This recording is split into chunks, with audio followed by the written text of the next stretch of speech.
Halo jemaat GBI Kristus Pencipta. Kali ini sesi adalah sesi tentang kesaksian dari teman kita. Kali ini saya mendatangkan bintang tamu yang mantan Miss mantan Miss di sekolahnya. Kali ini kalau saudara Bapak Ibu mau tahu siapa orangnya, yaitu adalah Miss Debbie. Bukan Miss Universe ya? Bukan. Oke, tapi Miss Debbie. Oke. Saya mau menggali dari cerita dari Miss Debbie mengenai tentang mental sehat mental ya, tepatnya beberapa episode sebelumnya kita sudah membahas tentang sehat mental yang seperti apa, sudah dibahas juga. Nah, kali ini kita mau mendengarkan suatu cerita peristiwa yang dialami oleh Miss Debbie. Dan saya percaya peristiwa itu, pengalaman itu bisa menjadi berkat buat kita semua. Bukan suatu peristiwa yang harus wah, sampai masuk berita di mana-mana, suatu peristiwa viral. Jadi bukan tergantung dari peristiwanya itu besar atau kecil, atau bagaimana intensitasnya. Yang paling penting setiap kita bisa mengalami pengalaman, mengenal Bapa, dan kita semua bisa semakin bertumbuh. Di situ ya poinnya. Yuk kita mau dengerin gimana ceritanya Miss Debbie mengalami kena mental ya, masih inget ya kena mental. Nah, ini kena mentalnya dalam hal apa dan bagaimana ceritanya? Oke. Jadi saya kena mentalnya itu dalam hal penolakan.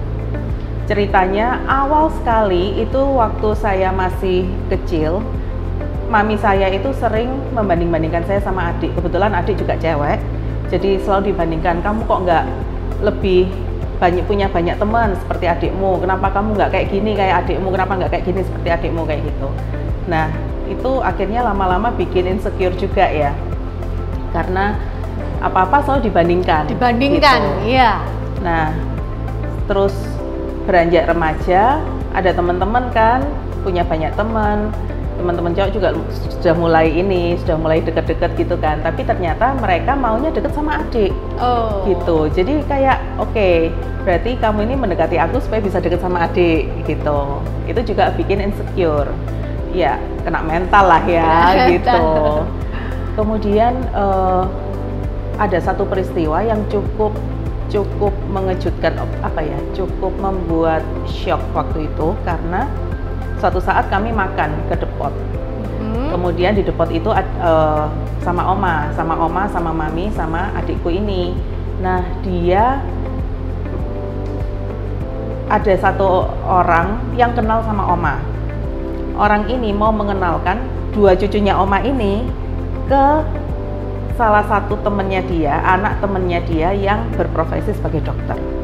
Oke, sampai di situ oma mikir, oke, mungkin cucuku yang paling tua aja gitu kan, saya. Terus waktu itu temennya oma bilang, enggak, jangan yang ini, sambil nunjuk saya. Dia bilang, yang ini aja, nunjuk adik, karena yang ini jelek. Gitu. Jadi bener-bener kayak langsung seperti ditolak gitu ya. Iya, belum masuk pertandingan Miss Universe sudah langsung banyak terjadi persaingan ya. Benar. Oke. Jadi waktu itu benar-benar merasa kayak berarti aku ini nggak diinginkan gitu. Dan memang secara penampilan adik itu lebih menarik karena dia lebih langsing, sementara saya enggak gitu kan. Terus dia memang mukanya itu lebih menarik perhatian gitu. Jadi dari situ mulai ada banyak hal yang membuat kena mental itu tadi. Iya. Gitu. Kena mental. Oke. Padahal peristiwanya itu sudah beberapa tahun lalu ya. Lama pasti. Lama sekali. Sepertinya ya, tanda kutip sepertinya. Ya, seperti itu aja kan, yang bukan ditolak keluar dari rumah atau seperti apa ya. Padahal kadang kita juga sering mengalami seperti itu ya, penolakan yang baik secara halus, secara verbal, mungkin juga penolakan secara fisik. Ada aja ya penolakan itu, perasaan tidak diinginkan. Oke, kita lanjut. Terus bagaimana dari awal mulanya dari situ sampai akhirnya berimbas apa yang dialami di hari-hari ketika sudah beranjak semakin dewasa itu seperti apa? Oke. Kalau ingat lagu itu ya, apa, tubuhku dulu tak begini. Jadi ada perubahan yang cukup signifikan dari sebelum menikah dengan setelah menikah gitu kan. Setelah menikah memang jadi lebih berisi gitu ya. Lebih sehat. Kebanyakan minum di sensor menyebut nama brand. Nanti biar Evan yang ini ya. Jadi pada waktu pulang ke gereja Mojokerto, jadi kan saya asalnya dari Mojokerto, beberapa bulan sekali pasti pulang ke Mojokerto. Nah, orang-orang tuh kaget dengan perubahan yang ada gitu kan. Jujur memang perubahan itu salah satunya juga dipicu karena saya minum obat hormon. Karena ada sesuatu yang perlu ditingkatkan gitu ya. Jadi perlu obat hormon itu. Dan itu mengubah semuanya gitu kan, termasuk bentuk tubuh juga. Nah, orang-orang tuh tanya, "Debbie, kok tambah gemuk ya?" Selalu pertanyaannya itu, kalau cuman pulang sekali, ditanyain satu kali masih nggak apa-apa. Tapi pulang sekali yang nanya, misalnya jalan ke sini ketemu sama orang ditanya, "Debbie kok tambah gemuk ya?" Oke, pertama masih nggak apa-apa kan. Jalan lagi, "Debbie kok tambah gemuk ya?" Iya, "Debbie kok tambah gemuk ya?" Dan itu beberapa orang sekaligus langsung tanya dalam sekali pertemuan gitu kan. Jadi itu benar-benar bikin kayak, terus kenapa? Kamu tanya ini kenapa? Ingat ya, pada waktu saya kecil, saya kan dibanding-bandingkan. Kemudian ada insiden penolakan yang sangat itu ya, waktu di gelegar ya, di depot itu ya. Bener. Langsung nggak suka makan. Tapi tetap ditanyain, "Kok tambah gemuk ya?" Ini repot ini. Nah, jadi itu membuat saya mikir, oke, berarti kalau saya tambah gemuk, berarti kamu nggak mau terima saya. Berarti kamu tidak menginginkan saya. Apa aku ini cuman bisa dinilai berdasarkan fisik? Apa kamu nggak bisa menilai aku berdasarkan hal lainnya? Kayak gitu. Dan itu cukup apa ya? Cukup menyakitkan sampai ini beberapa tahun. Itu nggak selesai-selesai. Gimana sih rasanya? Jadi kalau mau pulang itu kayak males, atau ketemu orang tuh males kayak apa? Kalau takut ditanyai. Iya. Oh, gimana? Jadi sampai satu saat ya, saya itu mau pulang ke rumah, kayak mikir gini, aduh nanti aku harus nyiapin jawaban apa ya buat orang-orang yang dalam tanda kutip kepo gitu kan. Karena cuma tanya gitu aja, bukan tanya kayak, "Kamu apa? Oh, kamu kenapa? Kamu sakit ta? Atau kamu kenapa kok tambah ini? Apakah ada sesuatu?" Mereka nggak tanya itu, cuman benar-benar tanya, "Kenapa kok tambah gemuk?" Jadi aku sampai mikir, oke, aku akan memikirkan jawaban. Memang kenapa kalau aku tambah gemuk? Jelek. Kalau jelek kenapa? Kamu nggak mau terima saya. Terus dalam saya membayangkan jawaban itu, saya tuh mikir kok penuh tambah dengan mikir-mikir ya, orang nanti jawab gini, saya harus jawab kayak gini. Terus akhirnya jawaban itu jadi penuh dengan kemarahan gitu loh. Iya, betul. Jadi waktu itu sampai, oke, Tuhan, berarti ini saya masih belum selesai loh. Ternyata setelah sekian tahun, sekitar 10 tahunan, ternyata masih belum selesai mental health, masalah penolakan itu. Iya, rasa tidak diinginkan jangka waktu yang sangat lama, padahal hanya sekedar itu, tapi kita nggak bisa bilang hanya sekedar itu. Iya, sampai akhirnya kemudian saya datang ke Tuhan. Ya, dalam perjalanan 10 tahun itu saya sempat datang ke Tuhan ya, saya confess firman, saya confess yang dari buku Berakar dalam Kasih Bapa, itu saya rekam, saya dengarkan juga, tapi masih gimana belum sih perasaannya waktu ketika kalau mau pulang takut, mikirin nanti orang tuh mau jawab apa kalau tanya, terus ketika tadi ya disebut insecure, itu gimana? Perasaan marahnya atau perasaan apa? Perasaan males pulang. Perasaan marah juga ada. Marah sama orang yang bakal nanya itu ya? Iya, dan jujur pada waktu itu kan memang saya masih belum bisa menerima ya, kok ya itu tadi kok tubuhku berubah. Saya juga masih belum nyaman dengan keadaan tubuh saya. Orang lain nyenggol bagian sensitif itu. Gitu. Iya. Terus waktu bertemu dengan Bapak di sepanjang tahun itu juga pengalaman-pengalaman apa? Iya, saya merasa memang Bapak ini menerima saya apa adanya, tapi masih ada pemikiran gini loh, iya, Bapak terima aku apa adanya, manusia nggak bisa terima aku gitu kan. Yang dimana Jadi, setiap hari kita temui ya. Iya, Oke. iya. Jadi Iya, kayak iya. masih belum benar-benar menyadari bahwa kasih Bapak, apa yang Bapak pikirkan itu melebihi semua yang manusia pikirkan tentang saya. Kayak Oke, gitu. oke. Bahkan sampai jadi insecure itu kan, padahal mungkin orang juga nggak bertanya, mungkin orang juga berniat baik kali ya. Iya. Tapi jadinya kayak semua jadi kayak Nggak karu-karuan. nggak karu-karuan gitu ya. Serba salah. Serba salah, betul. Maksudnya ada hal-hal di mana kita itu kadang kayak oh maksudnya ada orang bermaksud baik tapi penyampaiannya mungkin kurang tepat atau bagaimana ya, sampai akhirnya kalau ketika orang insecure itu jadi ini ya salah, kayak gini ya salah, serba salah itu tadi Iya. ya. Oke, Iya. oke. Jadi perasaannya, emosinya lebih banyak labil. Iya. Gitu. Kemudian sampai di hari itu, jadi ceritanya ini ya, saya agak flashback lagi ke belakang. Dulu sempat ada masalah dengan keluarga, saya ada masalah dengan keluarga, terus mami itu minta maaf ke saya. Karena waktu saya lahir, mami itu langsung bilang, loh kok perempuan. Oke. Jadi hanya ucapan itu, Hanya ucapan tapi itu sudah membuat saya merasa tertolak. Oke. Nah, oke. waktu itu, waktu terakhir mau pulang Mojokerto itu, saya mikir loh, aku kok lebay ya. Iya, Maksudnya, masa cuma gara-gara, masa hanya gara-gara ucapan kok perempuan itu membuat saya tertolaknya sampai segini gitu loh. Terus ya, Roh Kudus waktu itu bilang, sebenarnya waktu kamu dalam kandungan pun sebenarnya mamimu itu sudah nolak kamu, karena dia pengennya anak laki-laki, bukan anak perempuan. Jadi begitu keluar, itu sudah keinginannya sudah ada sejak saya dalam kandungan. Diceritain ini ya ceritanya. Begitu keluar, loh kok perempuan, Oke, gitu. oke, oke. Nah, yang mami cerita cuman yang bagian loh kok perempuan, tapi Roh Kudus yang terus Mengingatkan itu mengingatkan ya, akarnya sebenarnya ya. sejak dari dalam kandungan.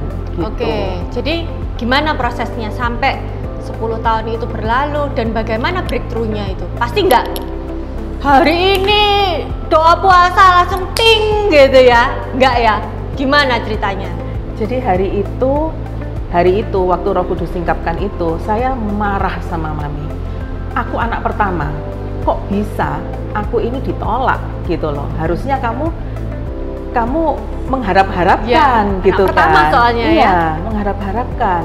Terus berarti kalau mami nolak, berarti papi juga enggak dong. Maksudnya papi juga enggak menginginkan saya juga, jangan-jangan.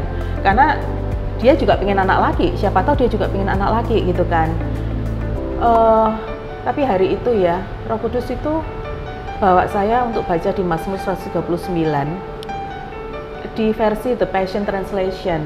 Nah, di versi translation itu, The Passion itu dia bilang kayak gini, engkau berjalan mendahului aku di depan untuk menyiapkan masa depan buat aku, tapi engkau juga berjalan di belakangku untuk melindungi aku dari masa Betul. laluku. Jadi waktu itu benar-benar powerful banget. Kayak Tuhan tuh bilang, Deb, itu masa lalu, itu sudah selesai dan aku sudah menyiapkan masa depan buat kamu di depan. Jadi kamu ini aman, kamu nggak ditolak, kamu itu diinginkan. Terus kayak Tuhan tuh juga ingatkan aku, semasa aku beranjak dewasa pun pada akhirnya kan mami juga sayang sama aku gitu loh. Sekalipun memang dulu waktu kecil dia sempat banding-bandingkan ya, tapi dia sudah menyayangi aku gitu. Iya, iya. Dan waktu pulang Mojokerto, beberapa waktu kemudian pulang Mojokerto, saya sempat tanya, ingin tahu, papi dulu gimana waktu aku lahir? Oh, papi seneng, papi gendong kamu, papi cium kamu, gitu. Dan itu benar-benar Membuat menyembuhkan ya. Oke. Jadi dari Tuhan itu bekerja menyembuhkan dengan diatur ya. Roh Kudus bekerja baik di hatinya Miss Debbie, bahkan ketika itu kan nggak hanya sekali aja ya. Ada beberapa momen gitu. Bahkan momen sendiri-sendiri pun ada banyak hal tuh Roh Kudus bekerja dan menyingkapkan. Yang saya mau tekankan di sini adalah ketika Miss Debbie mengalami itu, dia datang kepada Bapa yang dia pikir aku ini mungkin lebay gitu ya, Iya. sempat berpikir seperti itu. Tapi hal yang sederhana sekalipun kelihatannya, Tuhan mau menyembuhkan kita di setiap bagian dalam hidup kita supaya kita tuh sembuh, mengalami kehidupan yang seutuhnya bersama dengan Yesus. Kehidupan yang benar-benar penuh di dalam semua yang Tuhan mau kita alami. Nah, kalau sekarang dampaknya apa? Dampaknya saya jadi lebih merasa secure, lebih Padahal masih ketemu orang-orang ya. masih. Iya. Terakhir masih ada yang bilang, Debbie tambah gemuk ya. Iya. Kalau Tapi- saya nggak tahu tambah gemuk apa enggak, soalnya selalu ketemu terus. Jadi kan nggak kelihatan, jadi nggak tak komen tambah cantik ya. Tapi Terus? memang waktu itu sempat ada kayak perasaan aduh gimana gitu, tapi lebih berkemenangan, lebih ya sudahlah, itu nggak penting kayak gitu. Iya. Lebih berkemenangan. Iya. Oke, karena dilatih terus ya. Iya.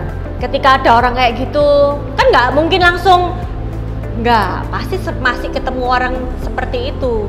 Dan bahkan masih ada takut-takutnya juga. Masih. Ya, jadi sekarang dampaknya lebih tidak insecure. Terus apa? Dampak yang lainnya lagi. Lebih Ketika damai, lebih sukacita. lebih damai dan lebih Iya. sukacita. Sekarang menjaga kesehatan lebih sadar, bukan karena takut ditanyai Iya. orang ya. Bukan, tapi karena memang oke, ini tubuh ini memang bait Roh Kudus gitu kan. Jadi memang harus dijaga asupan-asupannya, nggak bisa sembarangan kayak gitu. Ya. Dengan semua pengalaman itu Tuhan turut bekerja. Dan sekarang saya baru dari ceritanya Miss Debbie ini, kan kita kan nih kadang mungkin mikir, kenapa ya orang itu kok tambah gemuk atau tambah apa seperti itu. Itu hal yang biasa. Ternyata ada balik cerita, di balik itu ada suatu peristiwa atau suatu kejadian. Jadi kita tidak bisa menganggap remeh ketika orang itu mengalami sesuatu atau kamu ini lebay gitu ya. Tapi kita mau saling menolong untuk teman saudara kita itu mengenal kasih Yesus lebih lagi. Oke, pesannya dari Miss Debbie nih buat teman-teman yang pernah mengalami penolakan, baik itu penolakan secara fisik, pinter nggak pinter, atau apa yang lainnya. Apa pesan dari Miss Debbie? Tipsnya atau apa ya? Gitu. Tipsnya, aku rasa setiap kali merasa insecure, datang aja sama Bapak, ngomong semuanya apa adanya, dan dengarkan Tuhan ngomong apa, karena aku percaya pada waktu kita datang ke Bapak, Dia pasti mau menghibur kita, Betul. Dia pasti mau menguatkan kita, gitu. Jadi Tuhan nggak akan diam, Dia Nggak pasti akan diam. mengatakan sesuatu. Oke. Thank you buat hari ini sharingnya. Sama-sama. Oke, baik. Jemaat GPI Kristus Pencipta, sampai jumpa di Disciple TV berikutnya. Disciple TV, ada berkat di balik pemberitaan.